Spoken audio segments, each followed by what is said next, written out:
Hi guys! Welcome back sa Genie Sin TV!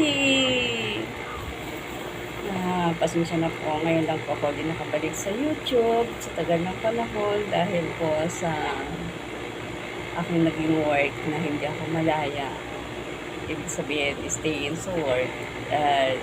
Wala akong time para mag-YouTube,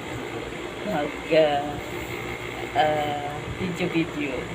Pero ngayon, dahil napagpasyahan ko na mag-work from home na lang para malagaan ko rin yung anak ko na nag-iisa sa bahay dahil nga po solo parent ako. So, sayang mabot sa gusto, kinailangan po maghiwalay muna kayo mag-ina para siyempre kumita ng pera para po sa panggastos, pagkain, pambayad ng renta, bills, at siyempre, estudyante, pang magastusin.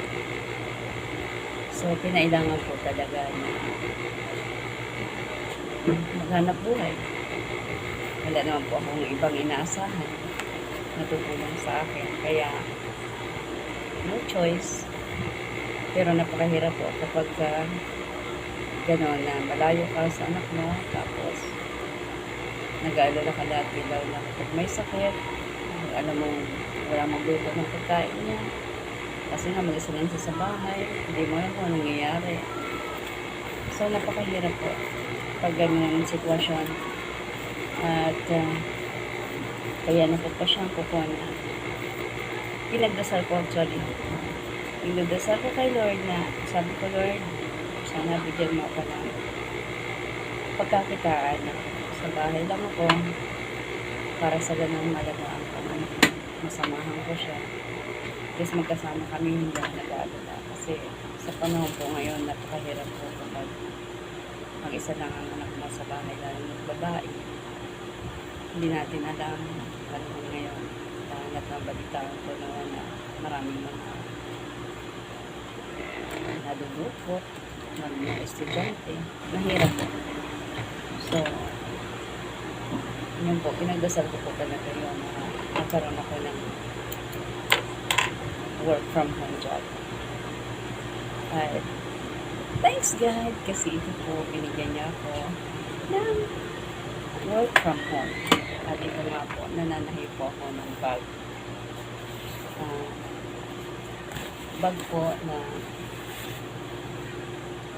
ito, may nag-supply po sa akin ng mga tahing bag. Ayan. Ito po, pag ito ng flyer. So, meron po akong nakausap na supplier nito. At meron naman po akong makina, sewing machine. Pinundar ko po ito para po talagang meron akong magamit sa bahay. So, yan. Awa ng Diyos, nagkaroon po ako ng sewing machine. Ayan. So, kahit pa paano, nagagamit ko po ito. So, malaking bagay po. Talagang masasabi ko na kapag hiniling natin kay Lord at malinis ang heart natin ay pagkakaloob sa atin.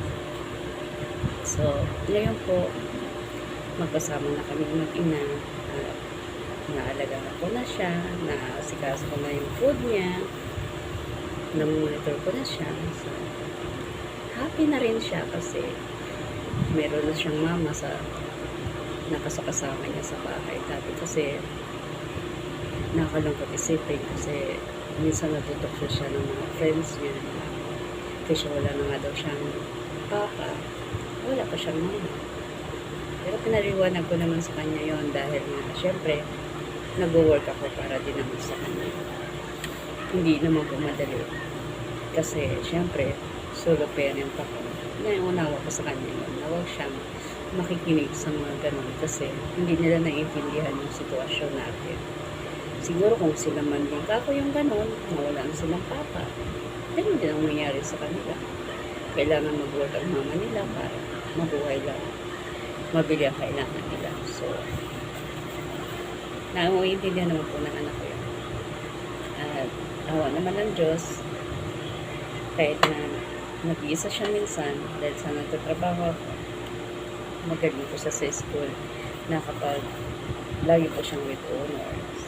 Kahit na wala siyang kasama, nag-study siya mabuti at saka nagigising po siya ng maaga para makapasok lang sa school. Sa school lang po, proud na proud ako sa anak ko. Kasi kahit po wala ko sa tabi niya, nagigising po siya lagi. Nag-aalarm lang siya at talagang hindi siya uma-absent. Awa ng Diyos, lagi pong natatas ang grades niya. Yun po. Pero ang nakalangkad lang po isipin kasi hindi po siya nakain ng lutong bahay. Lagi lang bili ng pagkain sa labas o kaya mga processed food, which is hindi po maganda para sa health niya dahil nga po processed food. So, isa yun sa inaalala ko kasi baka mamaya makasakit siya. Ano naman po natin, hindi po maganda sa kalusugan ng mga ganun. Pero ngayon, okay na po. Happy na po kami mag-ina dahil po magkasama na kami at naluluto ko na ang mga favorite ng food. At ayun, tumataba na naman siya ulit. Kasi rin, napakasarap sa pakiramdam yung habang nagtatrabaho ka, ay papilin mo ang anak mo. Kasi manatag yung isip mo. Hindi ka nag-aalala. Hindi ka gaya pag malayo. Talagang mahirap. Kasi nag-aalala ka palagi, mag-isip ka palagi. At hindi mo malaman kung ano nangyayari. Lalo na pagka sila talaga mo hindi sumasagot, hindi nag-reply. Pag-alala po. So yun, feel happy na po kami para dahil magkasama na po. Thanks God kasi ininig niya ang panalangin ko na magkaroon ako ng work from home. At ito na nga, awa ng Diyos, nag-work na po ko from home. At bali, every Saturday po, nakukuha ko dito ang aking payment sa tinatahing kong bag.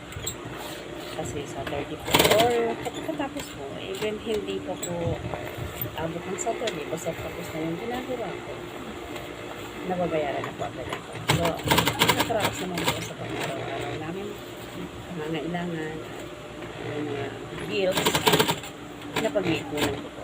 Paano? Basta sipag lang po at syaga. Kasi kung di po kayo magsisipag, wala.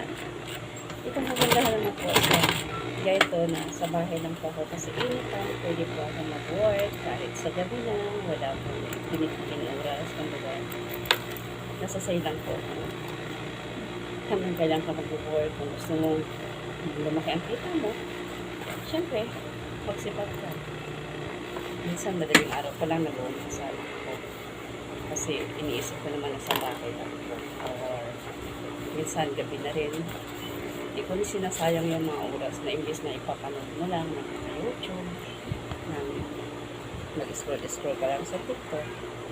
Sayang naman. So, yung ginagawa ko, tinatrabaho ko na lang para at least may kita. Ayan. So, dahil bagay po ang ganito. Kaya, sa mga dalawang solo parent, may mga anak na walang mag-alaga sa mga anak nila, walang mapag-iwanan. Ito po ang suggest ko sa inyo. Karoon kayo ng idea na makapag-trabaho kayo ng sa bahay lang para po maalagaan ang mga anak. Kasi napakahirap po ng mga kagaya natin na walang mapag-iwanan sa anak. Delikado pa rin ang panahon ngayon dahil napagpabayang anak na kasi pabayang anak ko. Kaya hindi ko pwedeng pabayaan dahil nasa sa akin din yung pagsisisi kapag may nangyari na hindi maganda. Nasa atin yung pagsisisi. So, talagang gawa natin ang paraan kung paano natin sila mamonitor araw-araw, maalagaan, magagabuhan. Kasi napakahirap po pagka walang gumagabay sa anak. Sa totoo lang, Hindi naman po natin yung malaking pera kung yung anak natin napapariwala. So, di baling tama lang, simple ang buhay, basta kasama natin anak natin at naasikaso pa natin. At ito, thanks God talaga kasi binigyan niya ako ng opportunity na makapag-work sa bahay. At yun, mga mamshi, mga kagaya kong solo parent, sana po meron din po kayong mga ideas kung paano magtita sa bahay para makasama ang mga anak ninyo at maalagaan din. Kasi kailangan po tayo ng anak natin. Kailangan po nila tayo. Lalo na po pang maminor edad. So yun lang po. Thanks for watching and please subscribe to my YouTube channel, Jenison TV, at like po ng bell button para sa susunod na mga videos. Salamat po and God bless us all. Bye!